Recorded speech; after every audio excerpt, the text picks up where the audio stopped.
you going on Wednesday morning dressed up like Saturday night? To Hollywood, to that moving picture studio Mr. Drysdale bought for me. What you gonna do over there? Well, make pictures, I reckon. Seeing as how I own the place, the least I can do is to give him a hand. It ain't hands they need over there in Hollywood. It's heads. Tits with the whole kit and caboodle of them. Granny, I got to admit them movie folks do act like there's a few straws shy of a bale. Their thinkers are puny. Why, the sun was shining bright as you please outside. Where do you think they were making and shooting pictures? Inside, with the lights on. Yeah, I did think that was mighty wasteful. But what got me was the way they kept dragging stuff indoors to make the indoors look like outdoors, when it could have stayed outdoors instead of coming indoors in the first place. Jethro!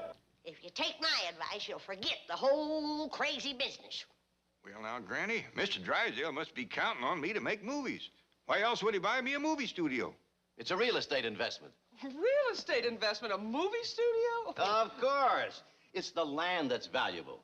Now, look what 20th Century Fox did with just a part of their lot. Century City. You mean you do that with Mammoth? Why not? I'll call it Clampett City. In fact, I've got architects working on the plans right now. But, Chief, that studio's been a Hollywood landmark. Why, movie history has been made there for 50 years. That's long enough. Now, let's make some money there. And this project will make millions. Millions. Millions. But, Chief...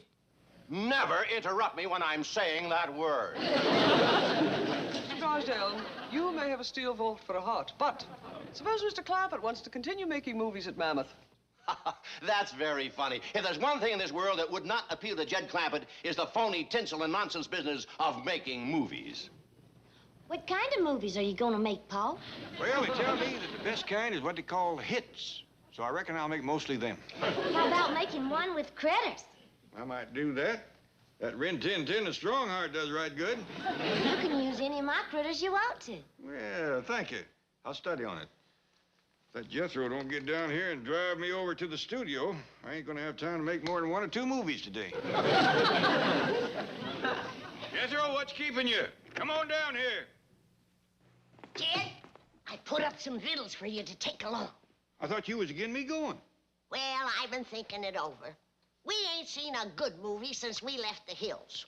Maybe you can make some. Well, I'll sure do my best if I can round up some of them big stars like Hoot and Buck Jones, William S. Hart, Dustin Farnham, them fellas. Invite them to have lunch with you, Jed. When they hear what's in that basket, they'll jump at the chance. Well, what all you got for me? Everything. From crow gizzards to sow belly. Crawdads, fatback, and hand-slung chitlins. I reckon even movie stars don't eat like that every day. You round them up, Jed. I'll do my best if you'll round up Jethro. Tell him I'll be waiting on the truck. Jethro! You want a hickory stick laid across the back of your lap? Great jumping catfish.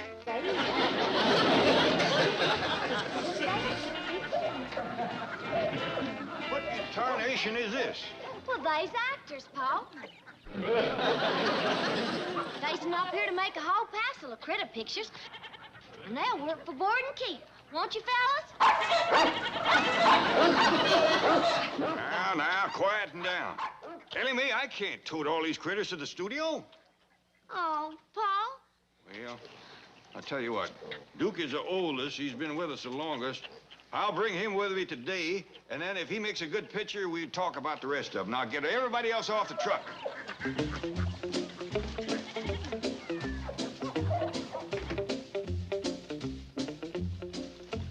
Now, hold on there. You don't want to get into Dustin Farnham's fatback.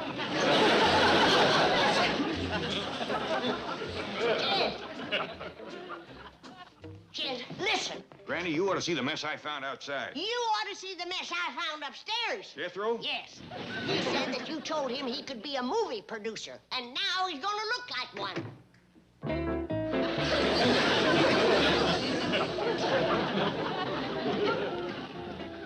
What do you say, Doc? You want to be in pictures? I'll go cut a hickory stick.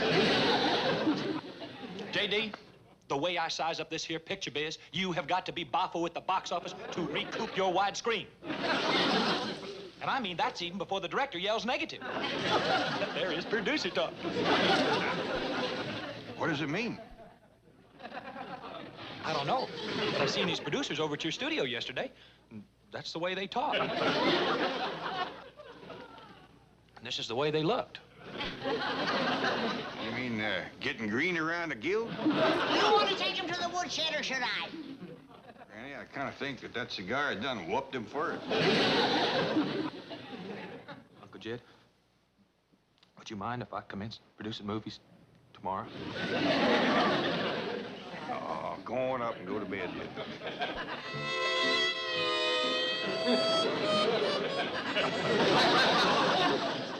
Well, I reckon I better call up that Mr. Chapman that runs the studio and tell him the bad news. Ain't you going? Yeah, but it'll take a spell. That studio is about a 7 or 8 mile walk.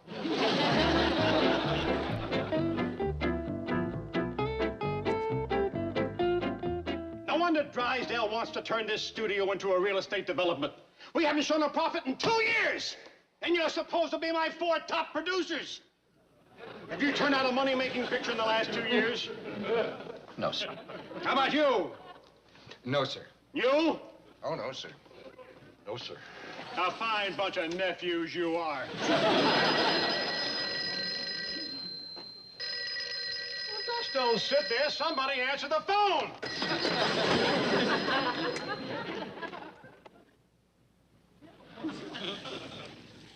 Conference room. Oh, I'm sorry, Mr. Chapman cannot be disturbed. Now, he'll be tied up all day. Goodbye, Mr. Clampett. Clampett! He owns a studio! Call him back!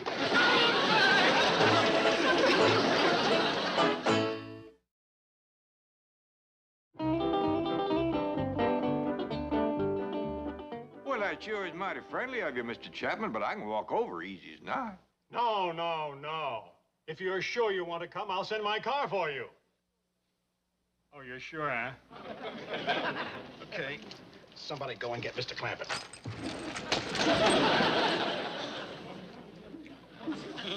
I'm sending my own nephew to pick you up. Oh, that's all right. I got plenty left. By the way, Mr. Chapman, Granny and me is right partial to cowboy pictures. You making any? You bet we are. Who's got a picture shooting? I have, Uncle Larry. I have a producer with me now. He's right in the middle of a cowboy picture. What? Well, that sure is good news. See you directly. Bye. Goodbye. Uncle Larry, I'm making a horror picture. Every picture you make is a horror picture. I mean, it's one of those chillers. The creature that ate Pasadena. So switch it to a Western. Call it The Creature That Ate Dodge City. Dodge City? It's 1,000 miles away. Shoot it on the back lot. We've got a Western street. What'll I do with my monster? Give him a gun, a 10-gallon hat, and put him on a horse. Uncle Larry, I have been yesing you for 4 years. For 4 long years. You want to try for 5? Yes, sir, Uncle Larry. Now hear me and hear me good. Our one chance to keep this studio open is to keep Jed Clampett happy. If he loses interest, that banker will come in here with a bulldozer and we'll all be selling used cars. Our own. Understand? Yes, sir, Uncle Larry. You see that he gets the most beautiful office in this studio. Yes, sir, Uncle Larry. And you see that he gets the most beautiful secretary. Yes, sir, Uncle Larry. Oh, are you going to stay here? Where can I go? I just gave up my office and my secretary.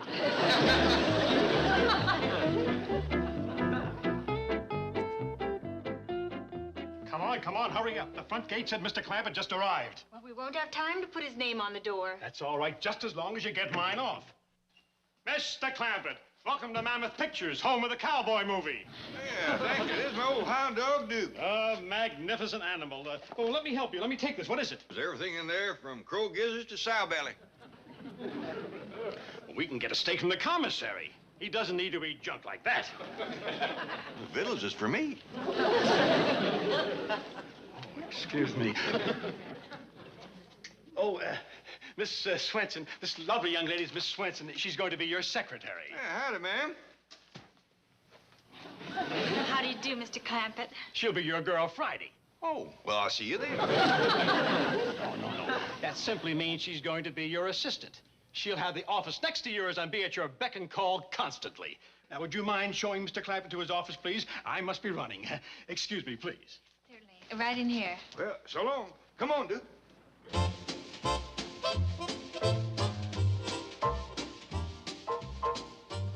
now, this is right nice, ain't it, Duke? I hope you'll be comfortable, Mr. Clampett.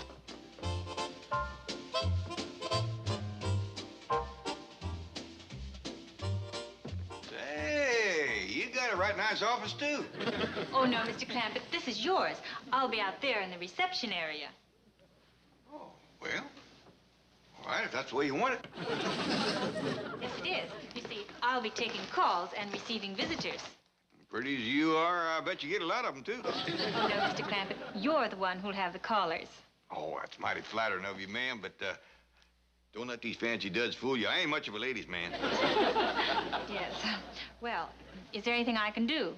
Would you like me to set up a luncheon appointment for you? Yeah, yes, I would.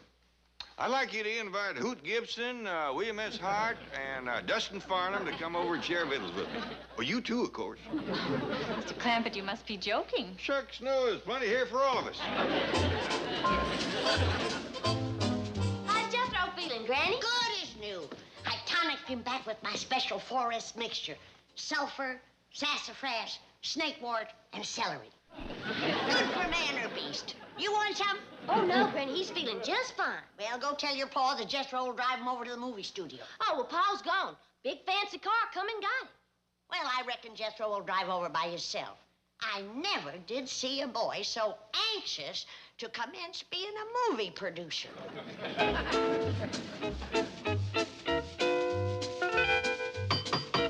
Mr. Drysdale, I beg of you, reconsider your plans to demolish the studios. It's a hallowed haven of Hollywood memories. It's a hallowed haven for Chapman's relatives, and the sooner we turn it into Clampett City, the better. Well, hi there, Mr. Drysdale, Miss Jane. Y'all come right on in. Is your father here? Oh, no, sir. He's over to movie-making studio making movies. Aha! You see, Chief? What kind of movies? Yes. Now, just a minute. Hits is what I'm gonna make. Pa says he's gonna make hits. Well, okay then. I'll just make blockbusters and smashes. Jethro! What do you say, doll? You want to be in pictures? As a matter of fact, I do. You do? Yes. What am I supposed to say now? Jethro, what is this nonsense? You can't be serious about making movies. The heck I ain't. I'm gonna be the biggest producer in Hollywood. I'm gonna get me the biggest stars. Fellers like, Kim Novak. And I'm gonna make singing, talking, dancing musicals with the Anders sisters and the Warner Brothers. And I'm gonna... What, Jethro? I'm gonna go back to bed. This movie producing is killing me.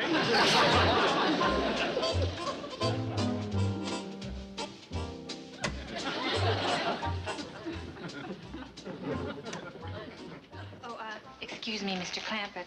Oh, yes, ma'am. Something happening? Well, yes, there's a Mr. Drysdale in my office. He wants to know if you can see him. Yeah, I can see him plain as day. No, I meant he wants to see you. Oh. Look this way, Mr. Drysdale. Here I am. Come on in. Excuse the looks of the place. When they put the floor down, they didn't cover up all the dirt, so stuff has commenced to grow. You mean all this? Yeah, but don't worry. Tomorrow I'm going to wear my old clothes, and I'll get this all weeded out here, and I'll fill it in with cement. Don't waste a moment on this place, Mr. Clampett. I'd like to tear the whole studio down. Oh, well, now, don't do that. I'm sorry I complained. A little dirt and brush don't bother me. I kind of like it. No, not for that reason. Now, I have a plan to replace the studio with a housing development, and we'll call it Clampett City. Clampett City? Think of that. Your name perpetuated for all time. in guidebooks, geographies, on road maps. Clampett City, with streets like Ellie Mae Avenue, Granny Boulevard, Jethro Street. Well, that sounds fine, but what'll happen to the studio? This studio has lost money ever since Chapman took it over. Yeah, but he's doing his level best. Why, he's got all his kinfolks working to help out. Mr. Clampett, those relatives of his are grifters, malingerers. They pad the payroll, they featherbed. Oh, yeah, they pitch in and do everything. Awful nice bunch of people. I sure would hate to see them lose their jobs. All right. We won't touch the studio to start with. There's plenty of room in the back lot, and nobody will lose their jobs. What do you say? Well, it sure would pleasure my family to have streets named after them. I reckon I'd be more useful trying to help build a town than to make moving pictures. Why, I can't even get a star to have lunch with.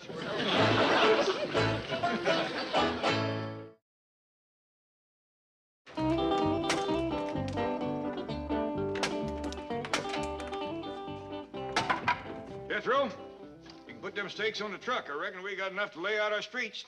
Yes, sir, Uncle Jed. Boy, we sure gonna need a lot of string. Don't worry about that. Granny's been saving string since year one. Hey, Paul, can I have me lots of big trees on Ellie Mae Avenue for my climbing critters? We'll see, Ellie, but no critters this trip. Ellie Mae can have all the trees on Jethro Street. I'm gonna turn that rascal into a drag strip. All right, everybody. I'm all ready to lay out Granny's Boulevard. All right, climb aboard, everybody.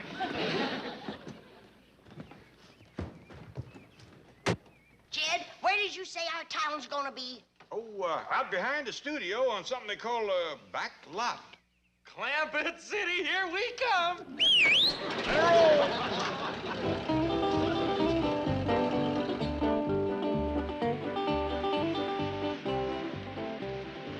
That Western Street looks deserted. Where's the movie company? Why isn't that nephew of mine shooting? Pull up here. Where are the lights? Where are the cameras? Where are the actors? You're supposed to be shooting the creature that ate Dodge City. I can't fix the script. Who needs a script? You're shooting a Western. Larry, listen to reason. When it was Pasadena, we had an ending. All these scientists from Caltech dreamed up a ray gun that destroyed the monster. So let the marshal of Dodge City shoot him with his 6-gun. We've already shown he's impervious to bullets. So then let him eat Dodge City. You mean the monster will win? Sure, the kids will love it, and Jed Clampett will have his Western. Larry, it won't work. You see, it's a modern-day monster, the result of an A-bomb explosion in Yucca Flats. How can he eat an old Western town? Let's figure it out when we're having lunch. Come on. Lunch, everybody! How long have we got for lunch? Half hour. You can take longer, sis. Oh, sure, you take an hour, Mom. Thank you, son. Gee, how come Uncle Larry made him a producer and me just an extra? Be quiet. We're all eating, aren't we?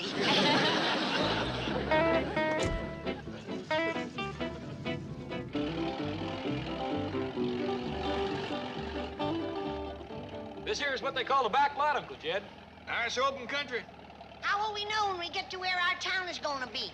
Reckon we'll see some of them architect fellas working, huh, Paul? Reckon so. Mr. Drysdale says he's had a bunch of them working on this project for some time. Sure hope they got the brush cleared away. Look, yonder's some buildings. Looks like a whole town. You reckon it's ours? Must be. I don't see nothing else around. Them architects sure been a-working. Looks kind of old-fashioned to me. Just the kind of town I like. Pull up and step, Jethro. Let's see what we got. This here's gonna be Granny Boulevard. Shucks, Granny, this street ain't nothing but dirt, just like back home. Well, the sidewalks is just like back home, too, made out of boards. Even the stores and houses is like back home. Except there ain't as many trees for my critters. Uncle Jed, can I drive around and see maybe there's another town? If you wanna. I'll go with you, Jethro. Come on, Ellie. Bye. Bye now.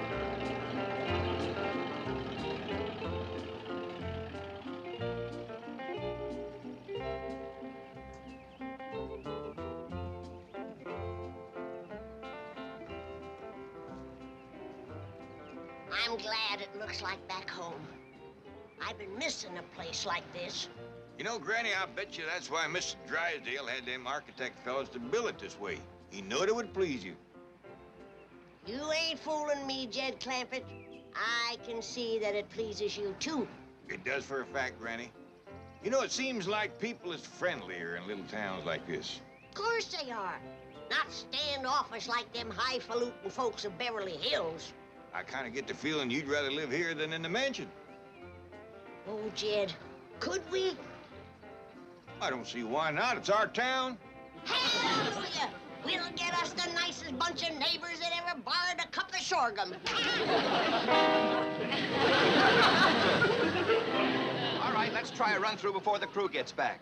Did Uncle Larry send me some more extras? Yeah, there are 2 sitting over on the porch at the hotel around the corner. 4 people for Dodge City. Oh, well, are they in costume? Yeah. Yeah, give them all guns and fill them in on what to do. Now, here's the new ending we came up with at lunch. You're headed for the hotel. The people are shooting at you, but that doesn't stop you.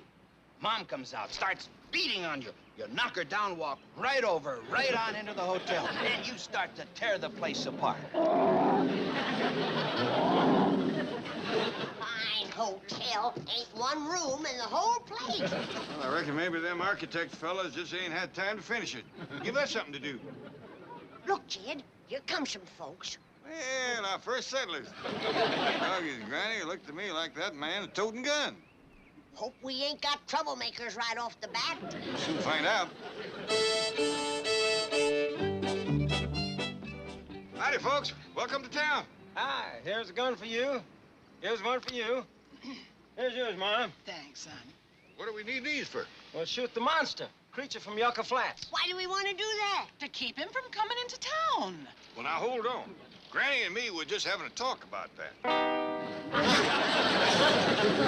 We aim for this to be the kind of a town where folks is friendly and neighborly. Jed. A town where everybody's welcome. Jed. What is it, Granny? Look, a-coming.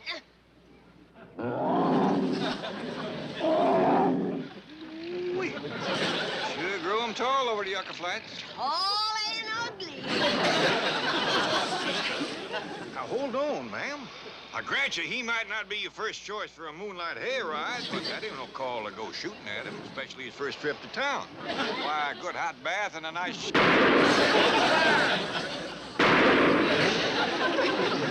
He, too, just downright mean.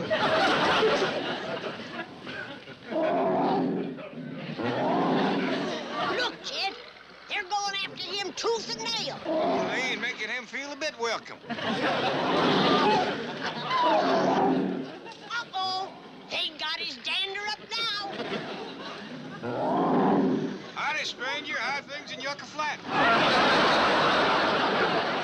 I don't blame you for being a mite riled, but on behalf of Granny and me, I want you to know that you're welcome in Clampett City. Yeah, we hope you'll be...